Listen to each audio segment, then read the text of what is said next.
If I wear a hat, they don't know that I'm bald. What's going on, everybody? Eric Bourassa here, and I'm really excited to bring you Boxcar Racer's legendary song, Letters to God, from their most perfect album of all time, and Tom DeLonge, the songwriting and riff master. So check it out. Let's dive right in. We're at like 105 BPM. It starts with what I thought at first was just an E5 power chord, but lo and behold, as I was going back to double check everything, I was like, wait a second, there's this note on top. And so it's open 2 and 5.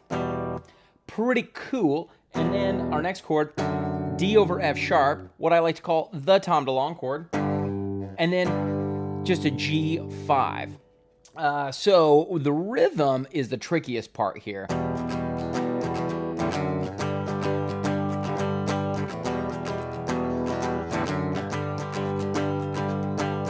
Okay, so let's break it down exactly how it's written, and then once you get the feel, if you're a little looser with it and you add a strum or you take one away, that's totally cool. So check this out. Down, down, up, down, up, down, up. So number one, when trying to do very specific rhythms, is I think to be able to count it. If you can count it, if you can say it, you can play it. That's what I tell all of my guitar students. If you can say it, you can play it. And I've found that to be true 100% of the time.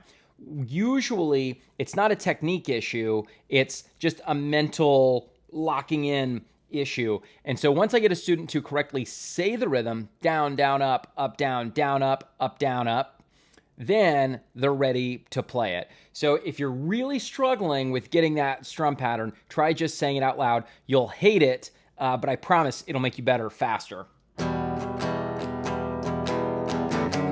All right, and then full speed. So the down, down, up, down, up, that part's not too tough. But then we get up, down, up. This is what I would practice in isolation. That first chord, E minor, up, down on open, which is your transition, up on the Tom DeLonge chord. Practice that, up, down, up. That's going to be the secret to getting that transition. And then the G5, a little bit simpler. Down, down, up, down, up, down, up. That one to me feels a little bit more natural. Down, down, up, down, up, down, up. Okay, so again, this may take you a long time to be able to say those strum patterns, but I promise if you can do it, it will make not just this song easier, it'll make learning every song easier. So the great news is this strum pattern really continues throughout the whole song. When we get to the verse, it's just E5 to G5.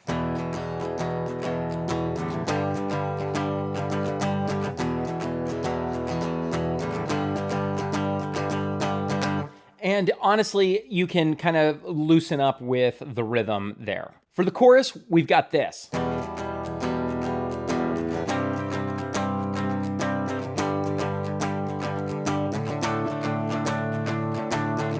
All right, so our chords are that E5 or E minor, then a C5 power chord, but instead of a regular C5 power chord, we're actually going to hold the thickest string, 3rd fret, as well to get a C5 over G, which means it's a C5 power chord with a G in the bass.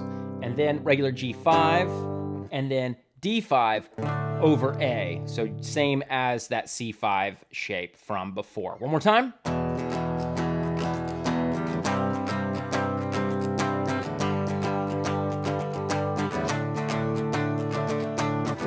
And just like I share with all of my guitar students, notice at the end of each chord change, there's 3 opens. And that just signifies your transition on an upstroke. That gives you a little extra time to make the chord switch. If you try to just switch these chords with nothing in between, it's very, very hard and it'll make your playing sound very stiff. So, stiff. So practice on that final upstroke, lifting, stroke. So down, up, down, right?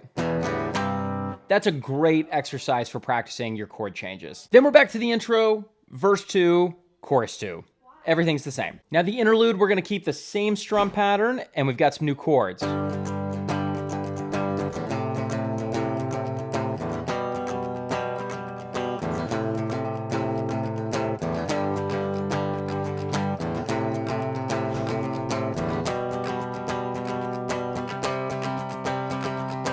We've just got our G5. Then we've got this really cool inverted chord, A minor.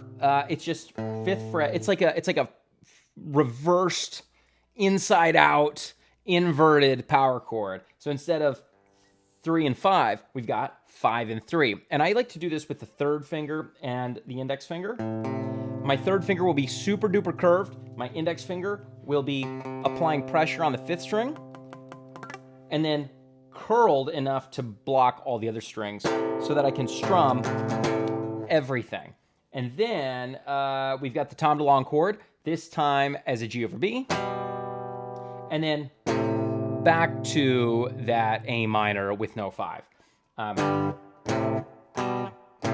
And again, with all these chords, make sure that the all thinner strings are being blocked with your index finger.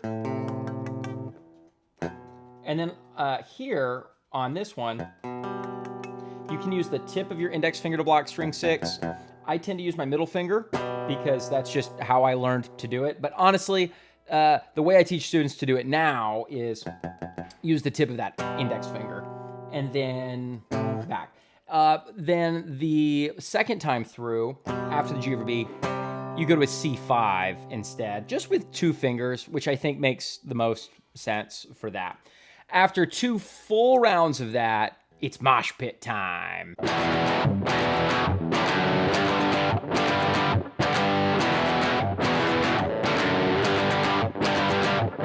During this part, it's weird because of where the accents are. To me, it makes the most sense to just go down, up, down, up, down, up, down, up, down, up.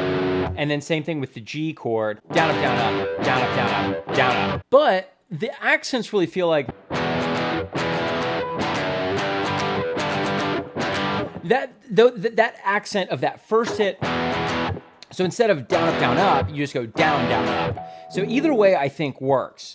So again, here's the way I have it written. But you could also go. Just a subtle difference, but see what works best for you. And then we just do, after 2 times of that, we've got the intro riff with distortion.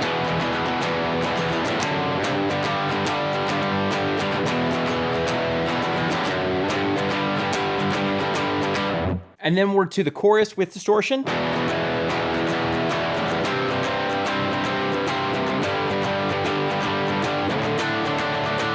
times, and then just end on an E5 power chord. All right, so that's it. So that's Letters to God by Boxcar Racer. Let me know what you think of the song.